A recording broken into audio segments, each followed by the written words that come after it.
We are doing another video for a budget commander. Today we're going to be looking at a tribal deck, and the tribe is Merfolk.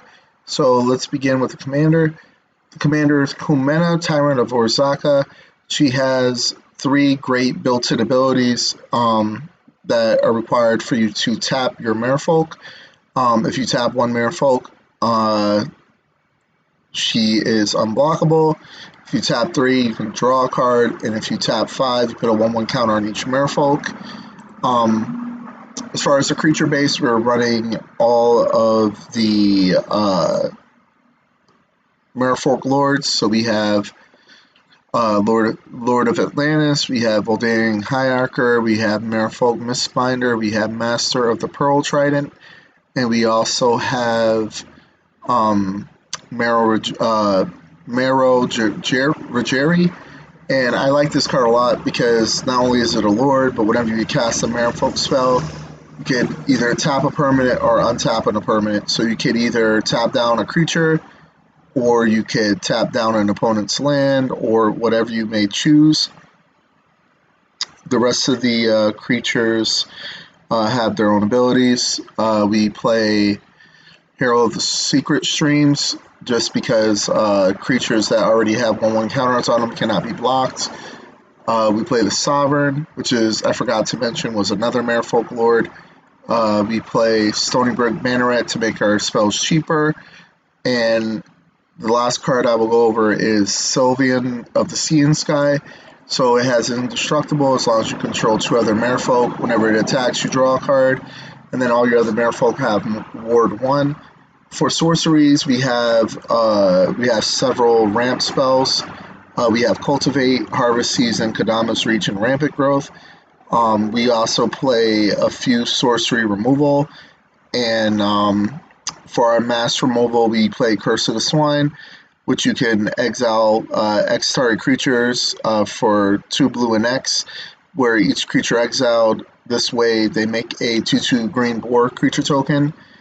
For instance, we are playing a bunch of counter spells. We have Growth Spiral to draw us a card and ramp a little bit. We have more removal and resculpt. We have Wash Away, which would only cost 1 mana if it's a spell that wasn't cast from their hand, or we could pay 3 for the Cleave Claws to counter a target spell. Yeah, and that is the summation of the instance. And for artifacts, we are playing the Signet, the Canner, so that we have maximum hand size, no maximum hand size. Icon of Ancestry, just to pump up our creatures and be able to look at the top 3 for 3 to reveal a creature card put in your hand. We are playing Quicksilver Fountain. So they put each player during their upkeep, they put a flood counter on target non-island that they control.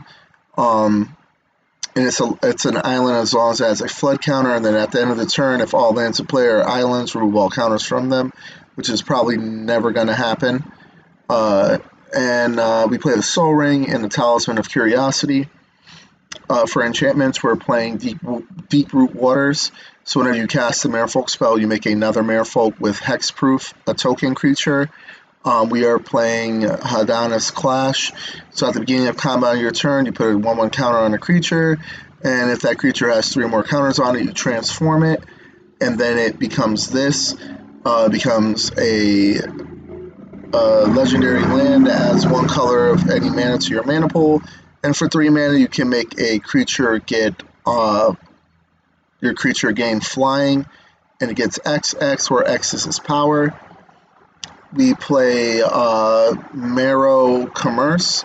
So at the end of your turn, untap all Merfolk you control, which is good for your commander because it allows you to either draw cards or put more counters on your creatures. We're going to play Path of Discovery. So every time a creature enters the battlefield under control, we explore. So we look at the top card of our library. If it's a land, put it in their hand. Otherwise, put a 1/1 counter on the creature, and then put the card back, or put it into your graveyard. We're going to play Reflections of Lajara. So as it enters the battlefield, choose a creature type, which will be Merfolk. and whenever you cast a spell of the chosen type, copy that spell. So this is going to be very, very useful for us for our for our lords, and for any other creature we might want to copy. We got Song of Freyalise because it allows us to ramp on the first and second levels of the saga. And then for the final chapter, you put a 1/1 counter on each creature you control, and then those creatures gain Vigilance, Trample, and Indestructible until the end of the turn. And lastly, we're going to play Wizard class, just because for 1 mana you can ensure the fact that you have no maximum hand size. You level up at 3, you draw 2 cards, and on the final level, whenever you draw a card, put a 1/1 counter on each creature you control. And this is the land base, which is very simple. I'm just going to talk about just a few of the cards. Castle Vantress is good in this deck because at our opponent's end step, we can scry 2 for 4. Path of Ancestry gives us 1 mana of any color in our commander's color identity, and then whatever we play a Merfolk, we can scry 1. And that's about it. As far as tokens, we have a Merfolk 1/1, we have a Merfolk 1/1 with Hexproof, we have the Beast, the Elemental, the Boar, and the Bird, and that's it. So looking at the mana curve, we curve out around 2 or 3, and then 70% of our spells are blue, 38% are green, and 10% of them are colorless. And this is the deck in a nutshell. It's going to run you anywhere between $90 to $100.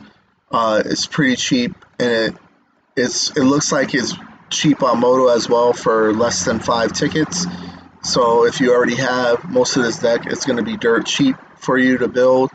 And I hope you enjoyed this video. It'll be uploaded to YouTube with the link to the Mox field, as long as my channel links. And I hope you have a wonderful day, and I hope you enjoyed this video.